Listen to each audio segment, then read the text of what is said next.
चलो बच्चों, तो आज हम लोग एसएस में चैप्टर नंबर 10 शुरू करते हैं, जिसका नाम है on the foot steps of Mahatma part 2। इससे पहले हमने एक चैप्टर पार्ट 1 देखा था कि जिसमें हमने गांधी जी के बारे में इंट्रोडक्शन समझी थी कि गांधी जी किस तरह से साउथ अफ्रीका में अपनी पहली लड़ाई पूरी करके मतलब सत्याग्रह पूरा करके इंडिया में आए थे और इंडिया की आज़ादी की लड़ाई के लिए वो जुड़े थे। इसके बारे में हमने समझा था ना। अब उसके आगे पार्ट 2 में हम लोग देखें, पार्ट 1 में आखिरी में एक पॉइंट भी हमने देखा था कि जिसमें कांग्रेस और उसके सब लीडर्स ने ये नक्की किया था कि अब हमें कंप्लीट इंडिपेंडेंस चाहिए, कि अब हमें ब्रिटिशर्स के साथ कोई भी तरह का समझौता नहीं करना है कि चलो भाई मिलजुल के रहते हैं, ऐसा कोई समझौता नहीं चाहिए, अब हमें कंप्लीट इंडिपेंडेंस चाहिए। ऐसी डिमांड उन्होंने रखी थी और वहीं से ही ये पार्ट 2 शुरू होता है कि भाई अगर लोगों को कंप्लीट इंडिपेंडेंस चाहिए ना तो वो चीज इजीली नहीं मिलने वाली थी। उसके लिए सभी लोगों को एक साथ लड़ाई में उतरना जरूरी था कि खाली कुछ लीडर्स गिने चुने जो है वो 100-200 लीडर्स अगर लड़ाई करें तो वो नहीं चलेगा। इंडिया की करोड़ों की पब्लिक जब एक साथ लड़ाई करने उतरेगी ना, लड़ाई करने मतलब कोई मारपीट करने नहीं, सत्याग्रह करने, अहिंसा से लड़ाई करने, जब एक साथ पूरी पब्लिक आएगी ना तो ही हमारे देश को आजादी मिल सकती है, नहीं तो नहीं मिल सकती। ऐसे जो है वो यहाँ के लीडर्स ने सोचा और इसके लिए उन्होंने नक्की किया कि एक नई मूवमेंट शुरू करते हैं जिसका उन्होंने नाम दिया सिविल डिसोबीडिएंट मूवमेंट। 1930 में शुरू हुई थी सिविल डिसोबीडिएंट मूवमेंट, कि जिसकी पूरी जवाबदारी गांधी जी को सौंपी गई। ये मूवमेंट में क्या था, नाम से क्या पता चलता है, सिविल डिसोबीडिएंट मतलब कि भाई शांति से ब्रिटिशर्स के कानून डिसओबे करना।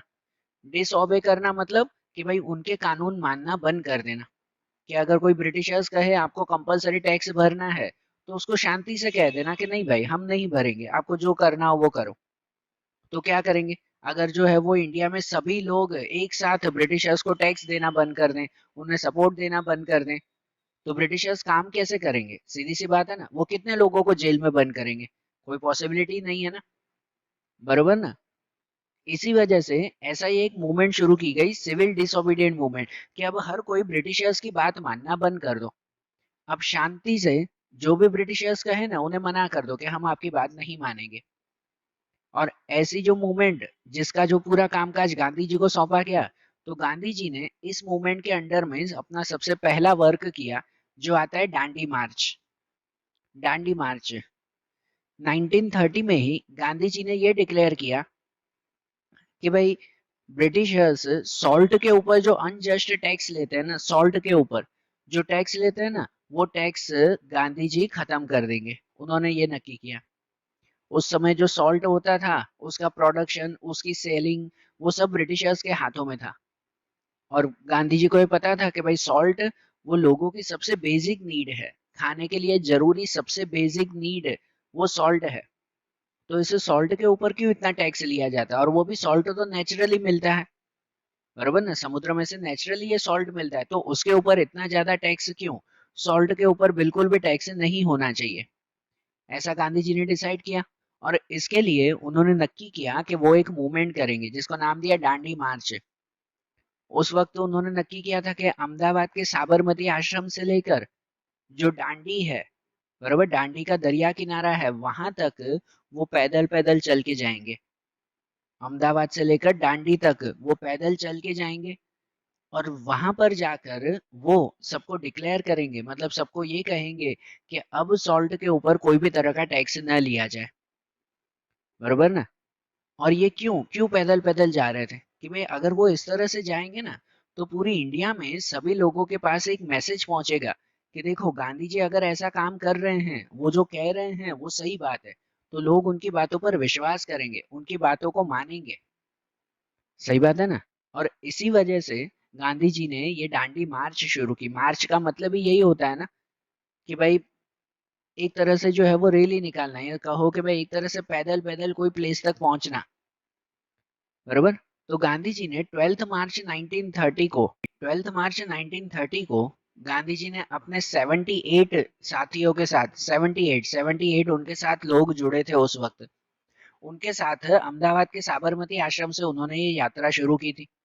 और ये जो यात्रा उन्होंने शुरू की तब उस वक्त रास्ते में जितने भी शहर, जितने भी गांव आते थे, उन सभी शहरों, सभी गांवों में गांधी जी जो है वो लोगों को समझाते हुए जा रहे थे कि ब्रिटिशर्स को इंडिया से निकालने के लिए हमें क्या क्या करना चाहिए। वो प्रोसीजर, वो बातें उन्हें समझाते हुए जा रहे थे वहां पर, बरोबर। और 12 मार्च 1930 से शुरू करके 15 अप्रैल 5 अप्रैल 5 अप्रैल को वो वहां पर पहुंचे। कहाँ पर पहुंचे? डांडी पर। 12 मार्च से लेकर 5 अप्रैल तक फिर वो वहां डांडी पर पहुंचे। और उसके नेक्स्ट डे 6 अप्रैल को अर्ली मॉर्निंग में वो डांडी के दरिया किनारे पहुंचे। वहां पर एक मुट्ठी अपना नमक उठाया, जमीन से, समुद्र में से एक मुट्ठी नमक उठाया, और वहां पे उन्होंने डिक्लेयर किया कि आज मैंने नमक का कानून तोड़ दिया है। I have broke the salt law. और उस वक्त जो है उन्होंने पूरी इंडिया में डिक्लेयर किया कि अब कोई भी सॉल्ट के ऊपर टैक्स भरेगा नहीं।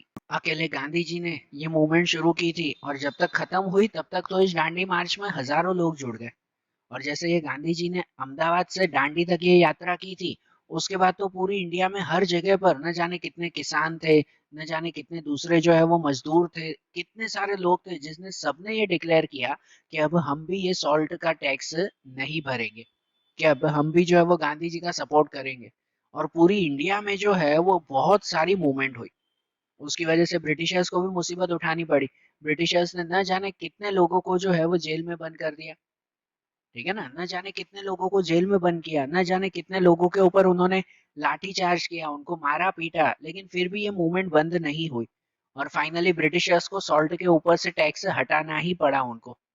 और अब ब्रिटिशर्स को धीरे धीरे रियलाइज हो रहा था कि अब हम लोग यहाँ इंडिया में ज्यादा टाइम टिक पाएंगे नहीं, ठीक है ना। लोगों का इतना जोश देखकर, और वो भी खाली एक शहर में थोड़ी था, पूरी इंडिया में लोगों का इतना सारा जोश देखकर उनको अब ये रियलाइज हुआ कि अब हम लोग इंडिया में ज्यादा टाइम तक नहीं टिक पाएंगे, ठीक है ना। ब्रिटिशर्स भी अब थोड़े से डर गए थे। और इसकी वजह से नेक्स्ट एक पॉइंट आता है, जो आता है round table conference. Round table conference, जैसे नाम है ना वैसे ही, कि कोई भी मीटिंग वगैरह होती है ना तो वैसे ही होती है, बीच में एक बड़ी सी राउंड टेबल रखी जाती है और उस टेबल के आसपास सभी लोग बैठे हुए होते हैं वो मीटिंग करने के लिए। इसलिए उसे राउंड टेबल कॉन्फ्रेंस ही कहते हैं। कोई जरूरी टॉपिक के ऊपर, कोई जरूरी बात के ऊपर मीटिंग करनी हो तो जनरली ऐसी मीटिंग होती है। तब उस वक्त ब्रिटिशर्स को जब ये रियलाइज हुआ ना कि अब हम लोग यहाँ पर ज्यादा टाइम तक टिकेंगे नहीं, तो भाई इंडियंस को थोड़ा तो समझाना पड़ेगा। तो अब इंडियंस के साथ क्या करना चाहिए, कैसे आगे की पॉलिसीज होनी चाहिए, तो इसके डिस्कशन के लिए ब्रिटिशर्स ने एक मीटिंग रखी, राउंड टेबल कॉन्फ्रेंस उन्होंने रखी, कि जहाँ पर कांग्रेस के सभी लीडर्स को बुलाया गया। जवाहरलाल नेहरू, सरदार वल्लभ भाई पटेल, गांधी जी वगैरह सबको जो है वो बुलाया गया कि चलो हम मिलकर मीटिंग करते हैं। लेकिन जो ब्रिटिशर्स ने अपनी पहली मीटिंग रखी ना, वो पहली मीटिंग लंदन में रखी उन्होंने। कहाँ पे रखी? लंदन में, अपने देश में उन्होंने पहली मीटिंग रखी, और कांग्रेस के सभी लीडर्स को बुलाया था। अब पॉसिबल था उस वक्त कि कांग्रेस के सभी लीडर इंडिया छोड़कर वहां लंदन में जाएं? उस वक्त वो सिचुएशन पॉसिबल ही नहीं थी। तो इसकी वजह से पहली ये मीटिंग वो बिल्कुल कैंसिल हुई, बरोबर ना। पहली मीटिंग तो कैंसिल ही हो गई उनकी, क्योंकि कोई भी कांग्रेस का लीडर लंदन तक गया ही नहीं। फिर दूसरी मीटिंग रखी गई 1931 में ही, दूसरी मीटिंग रखी, वो भी उन्होंने लंदन में ही रखी। सेकेंड राउंड टेबल कॉन्फ्रेंस भी लंदन में ही हुई। तब उस वक्त भी कांग्रेस में से कोई लीडर नहीं, सिर्फ अकेले गांधी जी गए थे कि चलो भाई एक बार जाकर वहां पर सुने तो सही कि ब्रिटिशर्स कहना क्या चाहते हैं, बरोबर ना। उन्होंने, वहां गांधी जी अकेले गए वहां पर कि चलो भाई एक बार सुने कि वे आखिरकार वो क्या कहना चाहते हैं।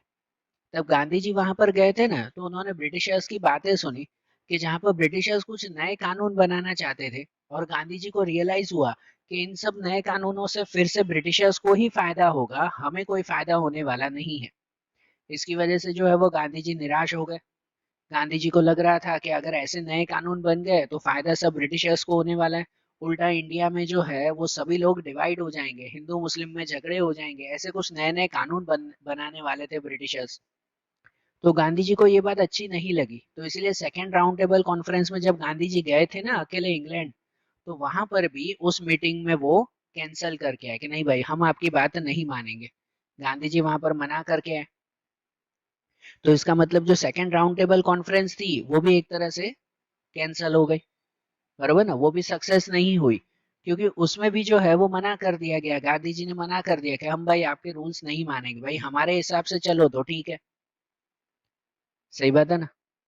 फिर उसके बाद एक पॉइंट आता है, वो आता है 1935 में, हिंद सरकार का जो है वो लॉ, हिंद सरकार लॉ, कि इसके अकॉर्डिंग क्या था कि जहां पर 1935 में अब हमारे इंडियंस खुद अपना जो है वो रूल्स रेगुलेशंस बनाना चाहते थे, बराबर, खुद अपना रूल्स रेगुलेशंस बनाना चाहते थे, कि जहां पर वो ये चाहते थे कि अब ब्रिटिशर्स यहाँ से चले जाए, और उसके बाद जो है वो हमारा अपना जो है वो रूल्स होने चाहिए। 1935 में उन्होंने अपने रूल्स बनाने शुरू कर दिए थे, हमारे इंडियंस ने, इंडिया ने, कि अगर ब्रिटिशर्स यहाँ से चले गए तो उसके बाद हमारे अपने रूल्स तो होने चाहिए ना। जो नए रूल के हिसाब से उस वक्त कांग्रेस के लीडर ये ट्राई करना चाहते थे कि भाई पहले यहाँ पर राजाशाही चलती थी ना, राजाओं का ही रूल्स चलता था, तो अब राजाओं का रूल्स कम करके और दूसरे मिनिस्टर्स बनाए जाएं कि जिनमें इलेक्शन हो, लोग जो है वो वोटिंग दें, वोटिंग देकर अपना नेता खुद चुने, और उसके बाद वो नेता जो है वो कोई भी एरिया को संभाले। जैसे आज के टाइम में होता है ना, पहले तो ब्रिटिशर्स का ही रूल था ना, लेकिन इंडियंस ये ट्राई करना चाहते थे कि अब ब्रिटिशर्स यहाँ से चले जाएं और हम लोग अपना रूल्स बनाएंगे, और अपने रूल्स इस तरह से बनाएंगे, वो ये ट्राई करना चाहते थे।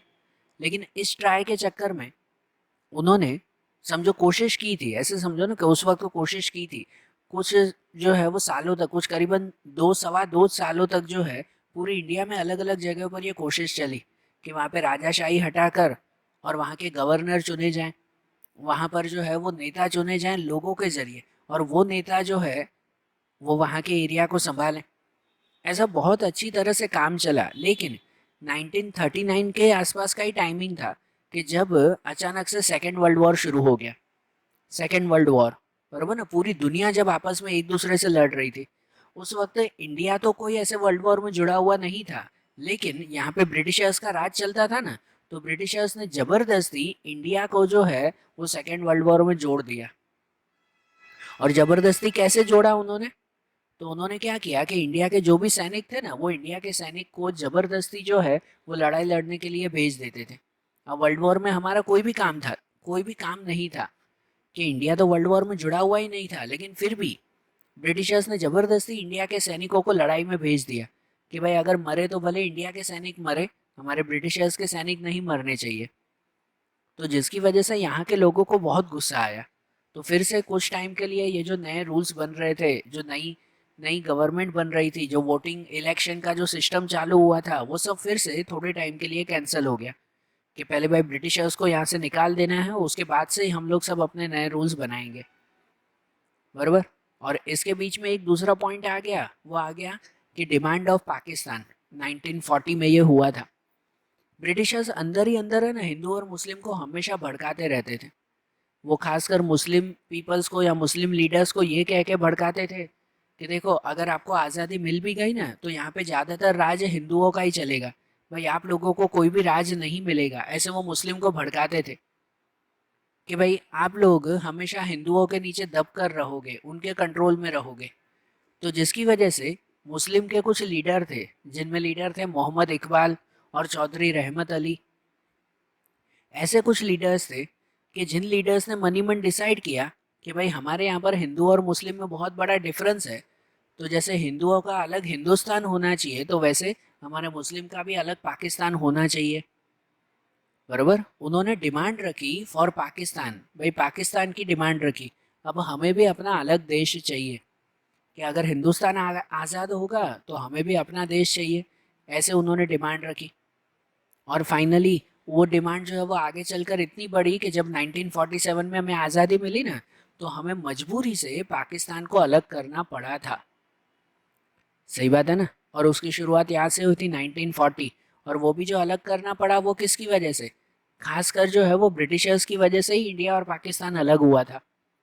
क्योंकि ब्रिटिशर्स अगर उन लोगों को नहीं भड़काते ना, मुस्लिम लोगों को अगर नहीं भड़काते कि भाई आप लोगों को अपना अलग देश करना होगा, तो शायद हम लोग कभी भी अलग ना होते, हिंदू और मुस्लिम हमेशा जो है वो एक बनकर रहते, अगर ऐसा न भड़काते तो।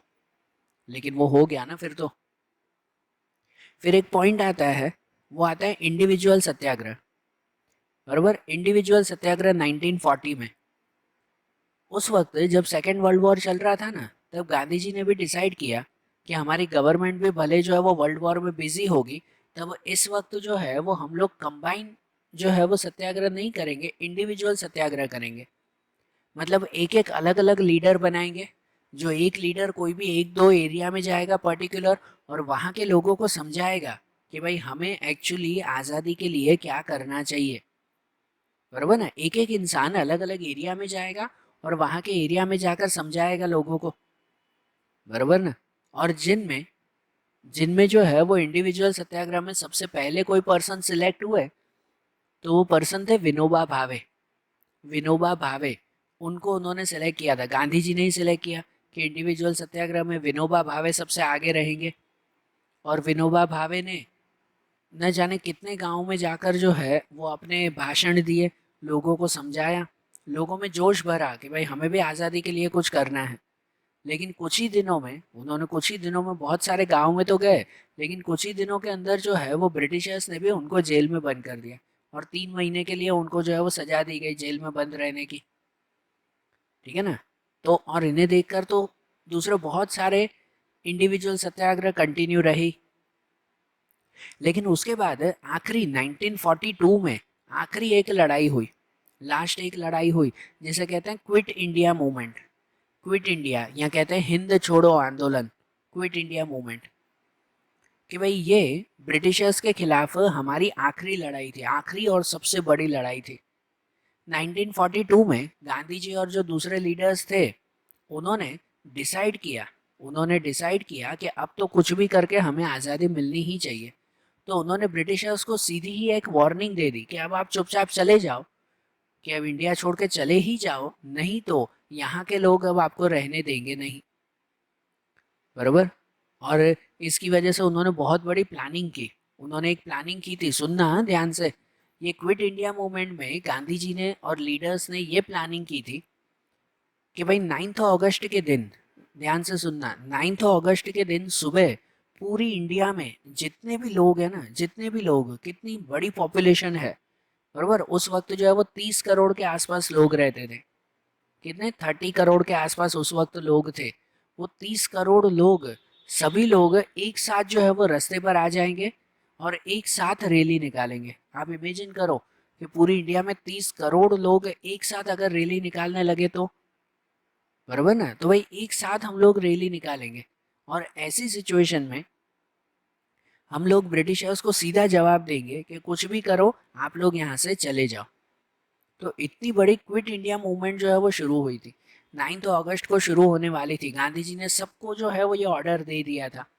और 8 अगस्त को जो है वो ये क्या कह सकते हैं कि एक रिजोल्यूशन पास किया, एक कानून बना दिया गांधी जी ने, मतलब एक डिक्लेरेशन दे दिया उन्होंने कि हाँ भाई कल सुबह सब लोग एक साथ जो है वो रास्ते पर आ जाना, बराबर ना। तो ये पूरी प्लानिंग थी ना, ठीक है ना। लेकिन ब्रिटिशर्स ने इसके बारे में क्या किया, तो ब्रिटिशर्स को भी ये पता चला कि अब 9 अगस्त को पूरी इंडिया के लोग एक साथ रास्ते पर आने वाले हैं, मूवमेंट करने वाले हैं। तो उन्होंने 9 अगस्त अर्ली मॉर्निंग को ही, जब तक गांधी जी अपना आखिरी ऑर्डर दे, उससे पहले ही ब्रिटिशर्स ने गांधी जी और दूसरे सभी लीडर्स को पकड़ के जेल में बंद कर दिया, बरोबर ना। गांधी जी और सबको पकड़कर जेल में बंद कर दिया। ब्रिटिशर्स का कहना यह था कि अब गांधी जी जेल में होंगे, या तो भाई क्या कह सकते हैं कि भाई दूसरे सब लीडर कोई होंगे ही नहीं, तो पब्लिक को ऑर्डर कौन देगा, बरोबर ना। तो जिसकी वजह से मूवमेंट रुक जाएगा, ब्रिटिशर्स ने ऐसा सोचा था। लेकिन उनकी ये सोच गलत थी, ये मूवमेंट तो रुका नहीं, उल्टा उल्टा और ज़्यादा बढ़ गया। जैसे ही सबको पता चला कि ब्रिटिशर्स ने गांधी जी और लीडर्स को बंद करके रखा है, तो और ज़्यादा जोश में पूरी पब्लिक रास्ते पर आ गई, बराबर ना, और ज़्यादा जोश में आ गई। और गांधी जी ने भी जेल में बैठे बैठे ही सबको ये स्लोगन दिया, डू और डाई। क्या स्लोगन दिया, डू और डाई, कि करो या मरो, कि अब हम लोग पीछे नहीं हटेंगे, अब तो कुछ भी करो, ब्रिटिशर्स को यहाँ से निकालना ही निकालना है, बराबर। और ये इतनी बड़ी मूवमेंट थी, आप खाली सोच के देखो ना, कि जिसमें जो है वो इंडिया के 30 करोड़ के आसपास लोग, इतने ज़्यादा लोग एक साथ जो है वो रास्ते पर आ गए थे। बरोबर, सभी लोगों की एक ही डिमांड थी कि अब ब्रिटिशर्स को यहाँ से निकालो, अब ब्रिटिशर्स यहाँ नहीं रहने चाहिए, आप सब लोग जो है वो यहाँ से चले जाओ।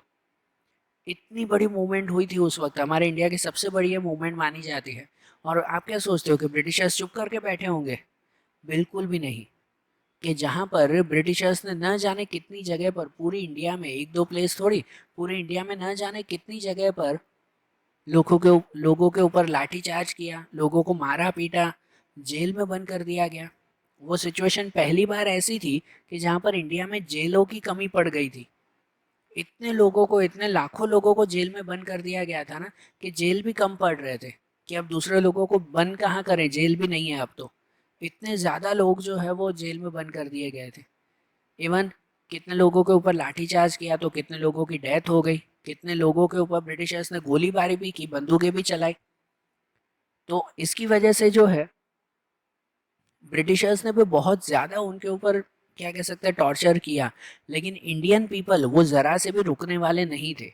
कोई भी रुका नहीं, भले जो है वो मारो पीटो कुछ भी करो, अब हम लोग नहीं रुकेंगे। और तब ब्रिटिशर्स को रियलाइज़ हो गया कि बस अब हमारा एंड आ चुका है।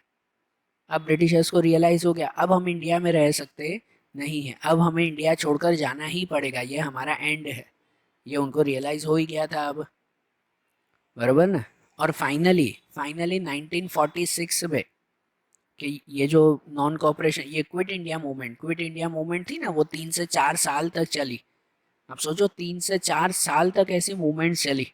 रोज जो है वो लोग ऐसे रास्तों पर आ जाते थे, मूवमेंट करते थे। बरोबर ना। ब्रिटिशर्स को न जाने किस किस तरह से उन्होंने परेशान किया, और ब्रिटिशर्स ने भी मारा पीटा, लेकिन फिर भी जो है वो लोग शांति से बैठे नहीं। उन्होंने यही डिमांड रखी कि अब आप यहाँ से चले जाओ। और फाइनली 1946 में कैबिनेट मिशन पॉलिसी बनी। कैबिनेट मिशन जो है वो एक एक प्लान बना, कि जहाँ पर 1946 में उस वक्त ब्रिटिशर्स के यहाँ के लीडर थे, यहाँ के गवर्नर थे, वो थे मिस्टर एटली। और उन्होंने ये डिसाइड किया कि हाँ, अब हम लोग आपको इंडिया सौंप देंगे, कि अब हम लोग यहाँ से चुपचाप चले जाएंगे। बराबर ना। तो सोचो वो 1946 में फाइनली ब्रिटिशर्स को रियलाइज हो गया कि अब हम इंडिया में रह सकते नहीं हैं, इंडिया के लोग अब हमें यहाँ पर रहने देंगे नहीं। और इसकी वजह से उन्होंने डिक्लेयर किया कि ठीक है, अब हम लोग इंडिया छोड़कर चले जाएंगे। और उस वक्त आखिरी टाइम पे उन्होंने जो ये प्लान बनाया, कैबिनेट मिशन प्लान, जिस प्लान में उन्होंने कुछ बातें रखी अपनी, कि जहाँ बातों में उन्होंने ये रखा कि भाई पूरी इंडिया एक अलग जो है वो कंट्री बनेगी, एक अलग कंट्री बनेगी, एक आज़ाद देश बनेगा, मतलब पूरा इंडिया।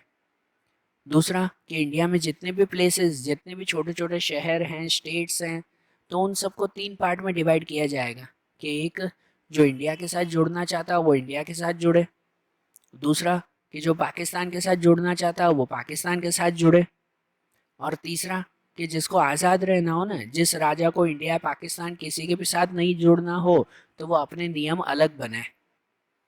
बरोबर ना। इस तरह से उन्होंने जो है, क्या कहते हैं कि भाई, ये नए रूल्स बनाए थे। दूसरा उन्होंने ये कहा था कि भाई इंडियंस वो अपने रूल्स रेगुलेशंस, अब अपने कानून, अपने कॉन्स्टिट्यूशन खुद बना सकता है। जो हमने आगे चलकर अपने कॉन्स्टिट्यूशन खुद बनाए थे ना, वो उन्होंने डिसाइड किया कि इंडियंस अब अपने कॉन्स्टिट्यूशन खुद बना सकते हैं। बराबर। और दूसरा ये कहा था कि जब तक हमारा कॉन्स्टिट्यूशन बने तब तक ब्रिटिशर्स के ही रूल्स रेगुलेशंस चलेंगे, लेकिन थोड़े से चेंज होकर। ठीक है ना। जब तक हमारे रूल्स रेगुलेशंस बने तब तक ब्रिटिशर्स के ही रूल्स चलेंगे, लेकिन थोड़े थोड़े चेंज होकर चलेंगे। बराबर ना। और 1946 में जो उस वक्त के प्रेसिडेंट थे, ये मिस्टर एटली, उन्होंने जो है वो डिसाइड किया था कि अब हम यहाँ से छोड़कर चले जाएंगे। और फेब्रुआरी 1947 में उन्होंने एक एग्रीमेंट साइन किया कि अब हम लोग यहाँ पे सब कामकाज समेट कर ये छोड़कर चले जाएं, इंडिया छोड़कर चले जाएंगे। फेब्रुआरी 1947 में उन्होंने डिक्लेयर किया था। और उसके बाद फाइनली अगस्त 1947 तक वो सब यहाँ से चले गए थे। बराबर ना। इतने साल वो यहाँ पे रहे थे, तो सब वो समेटे हैं, सब कामकाज पूरा करके फिर वो यहाँ से गए ना। बराबर ना। लेकिन वो गए तो सही, उसके बदले में इंडिया को एक बहुत बड़ा नुकसान देकर गए। वो नुकसान ये था, इंडिया और पाकिस्तान का पार्टीशन। जब तक ब्रिटिशर्स आखिरी में थे ना, ये 1947 में जो कैबिनेट मिशन प्लान भी बना, तो इस प्लान में भी ब्रिटिशर्स का मेन मकसद यही था कि इंडिया और पाकिस्तान के लोगों को भड़काना, हिंदू और मुस्लिम लोगों को भड़काना। और इसी वजह से वो यहाँ पर इतने बुरी तरह से लोगों को भड़का के गए थे कि मुस्लिम पीपल ने भी अपनी डिमांड रखी थी कि अब हमें अपना देश अलग चाहिए। तो इसकी वजह से जब ब्रिटिशर्स गए ना, तो ब्रिटिशर्स गए तो वो जाते जाते भी समझो आखिरी में हिंदू और मुस्लिम को भड़का के गए थे, हिंदू और मुस्लिम में झगड़ा करवा के गए थे। और हमें पता ही है कि जब हमें आज़ादी मिली तो एक अकेला देश नहीं था, हमारे देश के दो टुकड़े हुए थे, दो टुकड़े बनकर हमें आज़ादी मिली थी, इंडिया और पाकिस्तान में। बराबर ना, ब्रिटिशर्स चले तो गए लेकिन इस कॉस्ट पे वो गए थे।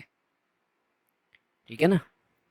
तो देखो, आज जैसे हमने ये चैप्टर समझा ना एसएस का, वैसे ही इनके दूसरे चैप्टर्स, दूसरे पॉइंट्स वो अब हम लोग अगले वीडियोस में देखेंगे।